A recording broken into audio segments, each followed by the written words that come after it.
Good morning. Hi everyone. We're back, or I'm back, with her, and we're going to do some more cruise videos this week because I didn't get them all done last week, but we're going to talk about some other things because I want to talk about this stuff. There's a playlist I will link, but some of these things I wanted to talk about, but they're sort of their own topic, you know?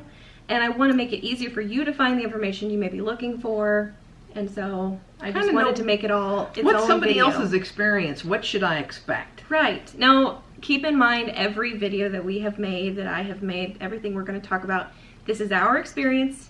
This is not the rule. This may or may not be what everyone else experiences, but this is what we experienced. And so it may or may not be helpful or informative to you. If you have a different experience that you want to share, leave that in a comment. I'm sure that it will be helpful to someone else to hear your perspective too. But I feel like the more information that is available is, better. It makes it easier for you to know sort of what to expect maybe on your cruise. But we're just going to talk about our experience today with Palo. In November. Yeah, we were on the Panama Canal cruise in 2021 on the Disney Wonder, and we did Palo Brunch and we did Palo Dinner. We did brunch earlier in the cruise. And dinner was later. Was brunch the first week and dinner was the second week, Correct. I think, or something like that. So we have done a bunch of Disney cruises before, and Palo was different this time. It had some good differences and it had some things that I missed. Yeah. So since we did two different meals, I want to talk about brunch first because that's the meal that we ate first on our cruise, and it's also the first meal of the day that they serve. So for me, it feels appropriate to talk about brunch first. Brunch is my favorite meal that Palo serves. Before the pandemic shutdown, Palo was a menu experience with a buffet. So it was like a one charge kind of thing, and then you could go up to the buffet as many times as you wanted. It was a very upscale buffet. The buffet is gone now. I don't know if it's going to come back, so we wanted to talk about our experience with just the menu portion of Palo Brunch. Because that's all remains. Right. That's what they had offered to us. We were able to order some things off of the menu that used to be on the buffet, but we noticed some things that we liked and some things that we didn't like, a lot of differences. So let's talk about our experience. Palo, I enjoy the brunch experience. It's, mid-morning to, like early noontime. I think they open at 10 o'clock is the earliest time slot you can get for Palo Brunch. And probably, 12:31 is the latest, like something like that maybe. But I like it. It's daytime. You can see out on the ocean. It's a sea day. The location on the ship is beautiful. It's in the very back of the ship, and so you've got this beautiful panoramic view of the fantail of the ship, and it's stunning. And in the daytime you get all of the view because it's not dark outside. So you get the sunlight glinting off of the ocean, and everything is just beautiful. So the atmosphere for me at Palo, morning or evening, is the seating is beautiful. The dining arrangements are beautiful. I don't know that the tables were spaced any further apart, but we were spaced further apart from other couples. There were tables all over the restaurant, but they only had a few people in the restaurant at one time. Right. So I never felt overwhelmed or crowded in the restaurant during and it wasn't so noisy. Right. I really enjoyed the not being a buffet brunch because now I got to feel like I got to settle in and sit down and kind of be comfortable and enjoy the ambiance. And I know that it's a restaurant and not a work-a-rant. I don't have to get up there and go get my food. I know they're going to bring it to me. And I like that. Palo Brunch is an upscale experience. They do have a dress code, and I will link in the description box to the Palo Brunch or dinner dress code because they do enforce that. So we always get dressed up to go to Palo for brunch or for dinner. And so getting up from the table to go to the buffet and bring back a plate on a ship that's moving, because they only serve Palo Brunch on sea days, to me always felt kind of odd because you've got this juxtaposition between like you're dressed up but you're at a buffet. And the buffet food was always spectacular and the buffet experience was wonderful, but to me, I hated carrying my plate back to the table because I was always afraid I'm gonna trip on the carpet or I'm going to like fall because the ship is moving, or I'm gonna spill my food on myself or the floor, somebody else, or someone else. And we didn't have to worry about that anymore because we didn't have to get up.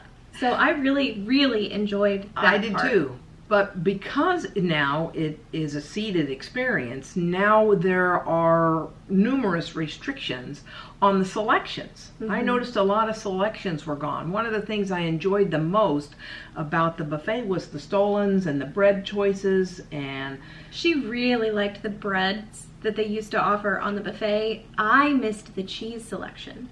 They were weird breads and cheeses that I've never heard of before. Yeah. So they did have a couple of antipasti choices, and they had a seafood one, and they had a meat and cheese one. But there was no option to just say, I just want this kind of cheese, or I just want cheese. It was, a preset cheese on that antipasta. And I know one of the ladies behind us, she got the seafood, and when they brought it to her, she said, that's too much. I don't want all that. Yeah, it was really weird because we were sitting there, and she's behind Mom at a different table, and I could hear her telling her server to take the plate back. Well, he had brought her the thing she ordered, and she said, that's too much food, take it back to the kitchen. And I just thought that was weird because it's already at the table. Just don't eat what you don't want to eat. But what I didn't like is, and we're kind of describing this in a roundabout way, is the lack of customization. So when you go to a buffet, a traditional buffet, you get to serve yourself. So if you walk up and they've got olives and sun-dried tomatoes and roasted garlic and some bread, you can pick, I want some of this and I don't want any of that, and I want a little bit of this and just a slice of the bread. With the menu, it was really difficult and sort of impossible because you couldn't just tell them what precisely you wanted. You had to order a menu item. Yeah. You could order as many of them as you wanted, as many of them as you could eat.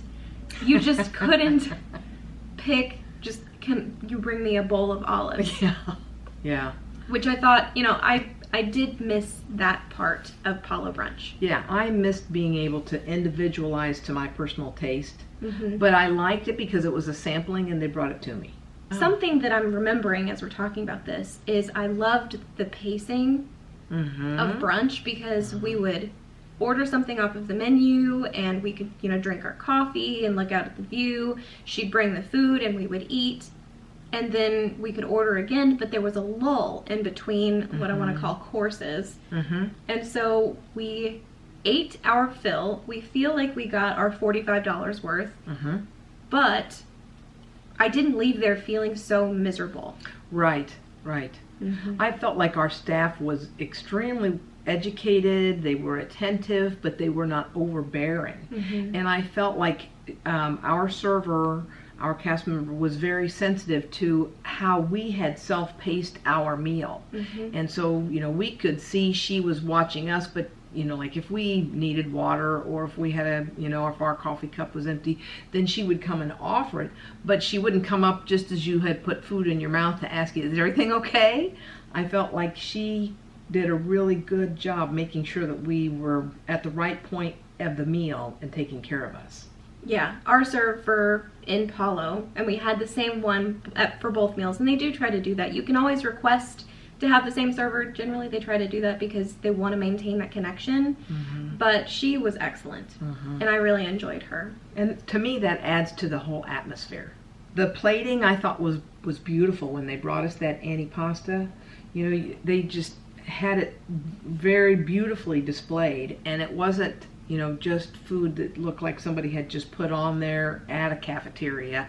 It was beautifully displayed. It wasn't like they've got the buffet in the back and they're just kind of dumping it on the plate. Scooping it out there. They were actually plating the food to make it aesthetically pleasing for you when it was brought to your table. So when you go to Palo Brunch, there are generally, there's the buffet and then there's the menu items. So you have a menu for brunch, but you also have the buffet. Now they've taken the buffet away and they've put those things on the menu, but you still have those items that used to be on the menu. You still have those. And we have a couple of favorites because I think the menu items were the same this time. I thought they were too. I think the only options that had decreased in variety were the buffet options. Mm-hmm. And I understand that. It's really difficult. There were so many items on the buffet that it would be really difficult to have a menu for all those items. So I understand that. I missed that variety. But the menu items that are typically on the menu felt the same to me. Not just like the items were the same, but the quality was the same. They have breakfast items and they have lunch items. Yes. And they kind of expect you to order one of each. Yeah, you can get a great big Mickey waffle. I don't understand why you would do that when you're going to Palo Brunch. Well, they have nice toppings for it. They have, of course, have the chocolate. They have strawberries. I think they have peaches. But they have different toppings that you can put on the Mickey waffle. And so some people, they get that. And it's a huge Mickey waffle. Yeah. I just feel so excited when that comes. They are, but I feel like that's something you can get somewhere else. You know, I don't know. It's not something I would ever order from Palo Brunch just because there are so many other wonderful things on the menu. They have, I think it's a strawberry soup that Emma loves. Yeah. And my favorite, oh gosh, it's really hard for me to pick a favorite. My top two. And usually what we do, and what we did this time, is we got the chicken parmesan and we got the lasagna. And well, those are kind of the lunch options. yes, but it's really hard for me to pick a favorite between the two because they're both so good. Didn't we get an omelet though? Oh, we did get an omelet. Yeah, there are several omelets. We didn't get the omelet that we ordered. No, we ordered an omelet, but the one that came to the table was not the one that we had asked for. It was good. It was really tasty, but I couldn't tell you what it was. I just know that it was not the one that we ordered. We ordered the one with ham and cheese, I think. Yeah. And the one that came had zucchini in it. Yeah. Which was fine. It was good. It just wasn't the one that we had asked for, but it was very tasty. I don't know that I've ever had an omelet from Palo Brunch before. Yeah, I've had them before, and I thought it was the same. Very large, and that's why I think with some of these things, like the Mickey waffle is the size of the plate. Oh, it is not the small Mickey waffle. It's not the little handheld. It is got to be an 8 or 9 inch waffle. It's a great big Mickey waffle. And I think the omelet is a 3-egg omelet. So you have the very 3 fluffy. eggs. Yeah, you have all the stuff that they have put in the omelet. Mm-hmm. Oh, it's beautiful. It's gorgeous. And I think they have some pancakes that you can get. I think so too. Yeah. Yeah. But the lunch options are more intriguing for us. They have flatbreads and pizzas, and you can order a few pizzas that are no longer on the menu. There's a gorgonzola grape pizza that used to be on the menu, and if you are a Disney Cruise, aficionado, then you know about it and you order it every time. I like it, but it's not like the end-all be-all for me. No, but there are people out there who adore that pizza. Oh, but I would much rather have the lasagna or the chicken parm. Yeah. Because it's so good. They do something really special with their tomato sauce. And if you go on a Disney cruise and you go to Palo and you ask them about it, they will tell you all about why their tomato sauce is better than anyone else's. And they're not wrong. They're absolutely right. Oh my gosh, it is so good, and it's not acidic, and there's no seeds in it. It is just beautiful. Yeah, it's absolutely perfect. So I find it really hard to beat the chicken parm and the lasagna at Palo Brunch. And to me, that's the perfect way to end it. I know that they used to have the dessert table with all the tiny little spoons, and they had the little tiny desserts. You can select, and we did select a few desserts, but didn't we have her choose for us? Yeah. Like you said, it's just not my favorite. Nope. I'd rather end the meal with lasagna just because it's so good. Yeah. But we did do dessert. And I don't remember what we ordered. Yeah, so it wasn't that memorable. But they have many dessert options. And again, I think they will just bring it until you tell them to stop. Mm-hmm. So you are so full. You really need to pace yourself. You don't need a snack before you go. They're going to serve you so much food. The portion size is very generous. And, it's just no holds bar what you can, how many times you can tell them I want more of this or I want more of something else. And I don't even think there's a time limit on the table. Sometimes you go to an all-you-can-eat buffet and they say you can only be there for 2 hours. I don't think that there's a time limit. I think you just have to leave when they close the restaurant. Going back, just like rewind about 45 seconds, I think. Mom said something. She said something about like you don't need to eat before you go. She's absolutely right. It does not matter what time of day your Palo Brunch is. If it is at 10 o'clock, if it is at 12 o'clock, do not eat before you go. You might be a coffee addict like I am, and if you need caffeine to get started in the day, get yourself a cup of coffee. Don't eat anything before you go. You will regret it, because you will get to Palo and you will think, oh man, I wish I had space for this Something other thing. else. Yeah, one and I more don't bite. because I had a, bowl of fruit, or I had some bread, or I ordered a bowl of cereal from room service. Don't do it. Okay? That's my tip. My tip is just don't eat that morning until you get to Palo. If you have a hollow leg, you can do it and get away with it. But the rest, people eat and enjoy, and they're walking out of there rubbing their tummies. Mm-hmm. It's like a Thanksgiving meal. I mean, it's so filling. It is. There's so much food. Yeah. And you don't want to leave thinking, I wish I could have tried this, but I just ran out of space because I'd already eaten before I went. Just don't do it. The food quality, the taste, the texture, it's just unbelievable. So you just savor every bite. Yeah, the whole experience, from the ambiance to the table setting to the view and the music and the food and the service is just stellar. It all combines to make this totally magical experience that is Disney quality, but it's not Disney characters, it's just so it's very wonderful. Upscale.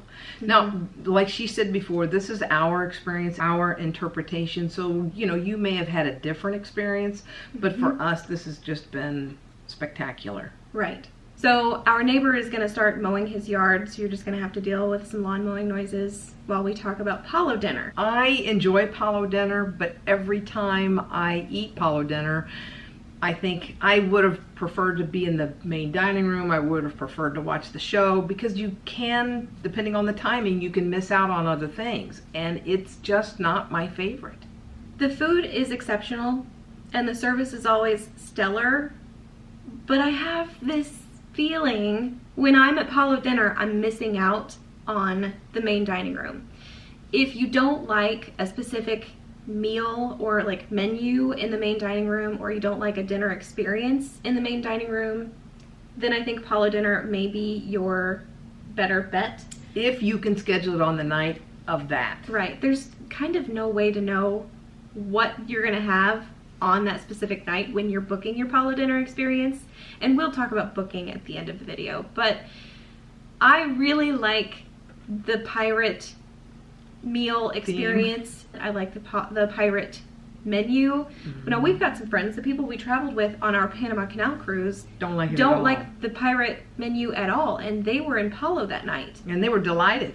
They were thrilled. Now, there's a menu, or not a menu, there's a dinner experience on the larger ships, the Dream and the Fantasy. There's a night in Animator's Palette where it's like Crush comes to your table because he's on the screen and he's talking to people at the table. I don't care for that. I think it's really disruptive. And so I would prefer to be in Palo on that night, but most of the time when I'm at Palo dinner, I'm thinking, this is good, but, and that but makes me think, oh, we could not do this again and that would be fine. It's hard for me to choose off that menu because there's nothing that I really, I love. I can hardly wait till I get back to eat that. There's nothing for me that is that particular draw. So the menu, it's not that it's lackluster. It's a great menu, and there are a lot of people who really like that menu, but for me, there are not things on that menu that I think I can hardly wait to get back and eat that one more time. Yeah, for me, it's not all that exciting. There's a filet on the menu that I always order, and it has not let me down yet. It's very good, but it's just not an exciting, thrilling menu, and it's not something that I would want every night. It's something that I think I could do without. They have changed Palo dinner in addition to Palo brunch. So with Palo dinner, it's never been a buffet. It's always been just off the menu. A sit-down menu, yeah. But now they have two different kinds of ordering. So the brunch cost is $45. Palo dinner has two different costs. Actually, it has three. Because you could do the prefix menu, which gives you a couple of options for salad, a couple of options for appetizer, a few options for your entree, and then I think 2 options for dessert. and it's sort of limiting, but the cost is $45 for, you know, one salad, one appetizer, one choose entree, from the one selection. dessert. Yes, so you get to choose one from each section Yep. for that one cost. If you don't like those options, they do have more options on their a la carte menu. But it's going to add up to more. They're priced separately, so you would pay for each item, and the cost of that would vary, and that would be more expensive.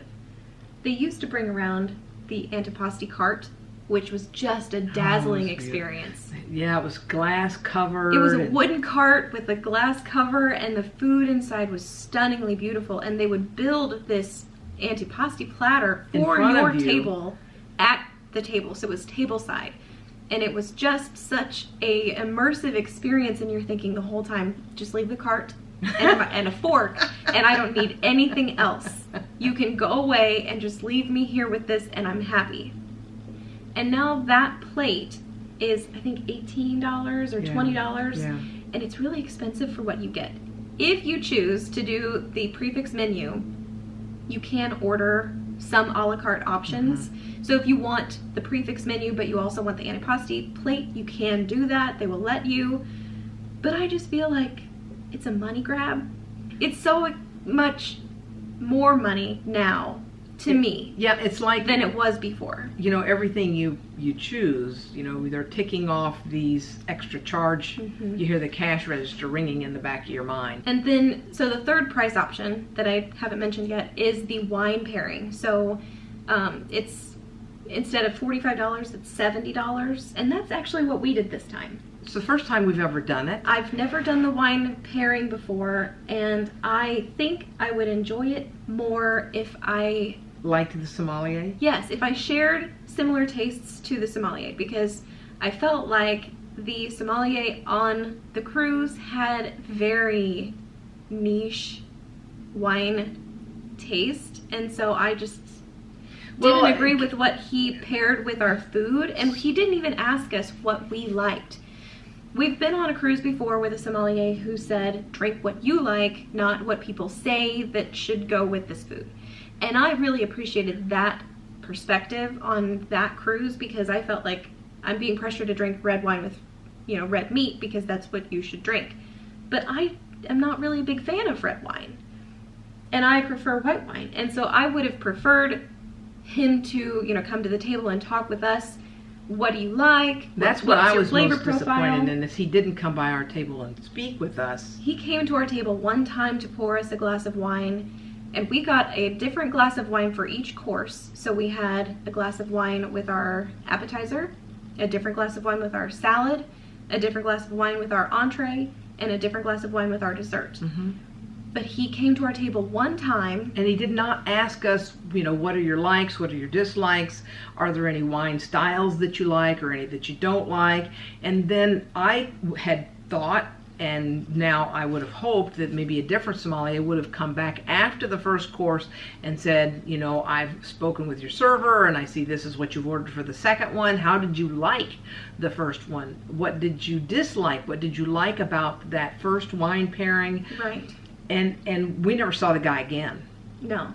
Yeah, he came by the first time to pour our wine for the very first course. But he didn't ask us any questions. No, he just poured it for us. He didn't even, you know, let us taste it to see if we liked it. He just poured it and walked away, and it was just so weird. And so I might do it again, maybe, if we do Palo dinner again. Yeah. I don't know. But there'd have to be a different sommelier. I was very disappointed.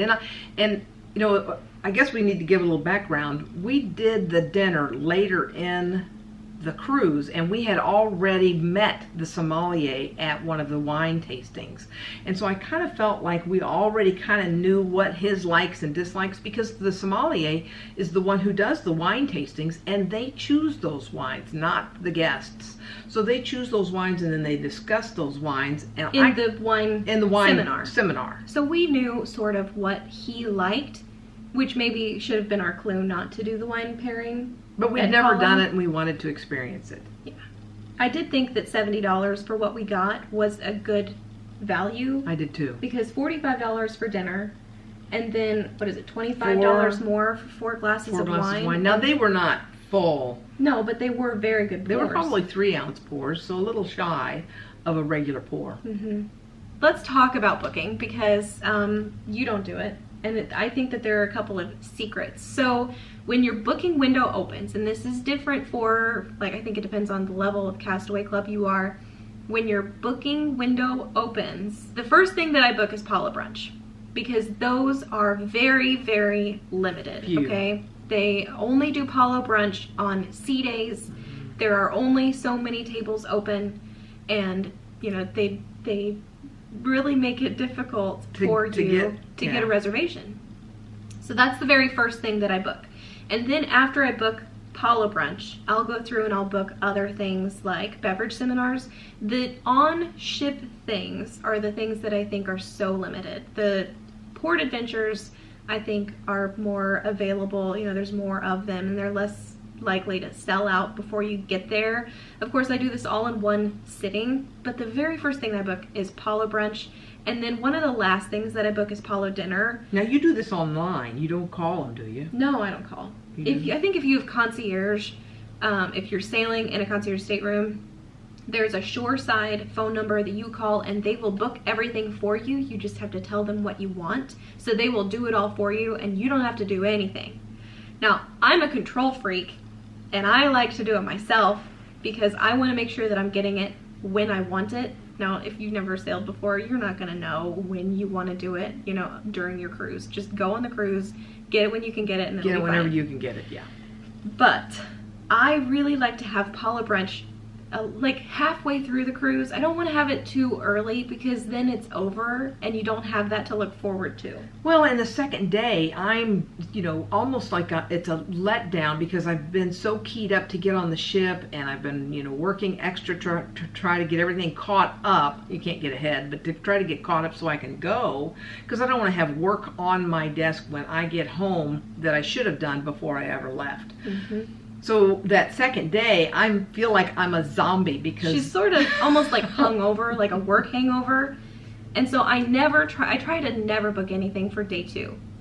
I think you can book Palo Dinner on the very first night, and if you book Palo Dinner on the very first night, you can do it again later on in the cruise. I've done that one time.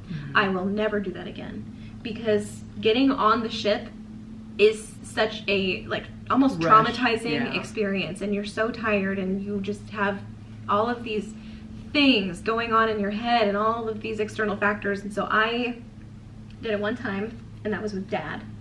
And I was so tired. I was falling asleep at the table. Part of it was like the time change, and part of it was like all of the drama stress of getting to the port and then getting on the ship, and then all of the things that you do on embarkation day, which is a huge day already.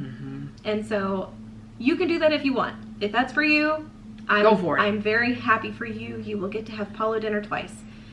But I already don't know that I like Palo Dinner enough to, you know, make it that much trouble. Of course, dinner, obviously, it's in the evening, but sometimes in some time zones, dinner at 6 o'clock, it's already beginning to get dark, so you don't have the views. I knew it rained the entire time we were at Palo Dinner this last time. It did. And it was dark. So, you know, the ambiance is much more intimate because of that light absorbing black void that's outside.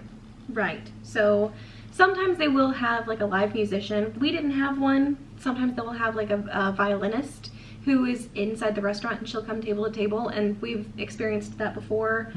And it's nice to have the live music. I don't like it at the table. It's a little bit disruptive, because you feel like you have to pay attention to this musician who is right there working so hard to make lovely music for you, which is nice. But I'm also like trying to eat my dinner, you know? For some people, that's their cup of tea, and they love it. You can tell everybody at the table is delighted and is excited. And I'm happy for those people that they have that offering for them. That you know, that they can enjoy that. That's not something that I think is part of the booking. I just think it's part of the experience. Right. And there's no guarantee that she's going to be in Palo when you're in Palo. I just know that that's something that has happened on our sailings before. But back to booking, because I think I mentioned the price. It's $45 per person. If you are a Platinum Castaway Club member, you do get one free meal at Palo. At this time. at this time in history right now, like if we were to get on the ship tomorrow, it would be $45 for us to do brunch. But if that's the only meal that we did, that bill would be removed because that would be our free meal at Palo as part of our Platinum Castaway Club, you know, gift incentive or whatever. They don't charge you like when you book it, they charge you when you actually appear at the reservation, like at the end of your dinner or at the end of your meal. That's when they charge your stateroom. And I don't know, is there a cancellation? No. Okay. You can cancel, well, you have to cancel the day before. So don't wake up at 10 o'clock, oh no, we have a Palo Brunch reservation at 10:30 and we're gonna miss it, you know. So you can't cancel that morning, but you can cancel the day before, and I don't think that there's a penalty for that. If you are unable to book a reservation shoreside before you get on the ship, you can be upset, that's fine, I understand that, but don't worry about it. Get on the ship and then call guest services or call up to Palo. On embarkation day, I think that they have a place where you can actually go to try to make reservations. Probably now they want you to use the app. Yes, but Palo, you know, the restaurant in the back of the ship is closed on embarkation day. It will be elsewhere on the ship. Message guest services on the app. Go to the guest services desk in the atrium. Talk to somebody. You can ask if there's a reservation available. You can be put on the wait list for a reservation. They will call you to let you know if one opens up. They're going to try to make it happen for you. You know, they don't want you to be disappointed. They don't want to let you down. So they're going to do what they can to make you happy. And to get you a seating in the restaurant. Yeah. So if you don't get one shoreside, don't panic. It's okay. It's not the end of the world. So I think that that's all that we have to say about Palo. Do it. That's what I have to say about it. If you've never done it, do it at least once. Yeah. If you've never done dinner, I think you should try dinner, see if it's for you. If you don't like the main dining room, if you're sick of your table mates, if you need a break from your dining staff, like I don't know, if you want a change of scenery, if you have been to Tiana's place too many times and you just can't stand it anymore, you can go to Palo. Yeah. Maybe you'll like it. I don't know. But that's what we have to say. If you have any questions about Palo Brunch or Palo Dinner, please put it in the comments below. Yeah, we love answering your questions. We'd like to know what you think and what your experiences were. Yes. Because I know there's been a lot of cruises since we were on in November of 21. Yeah. And we're curious how it's changed just in the last 8 weeks. Yeah.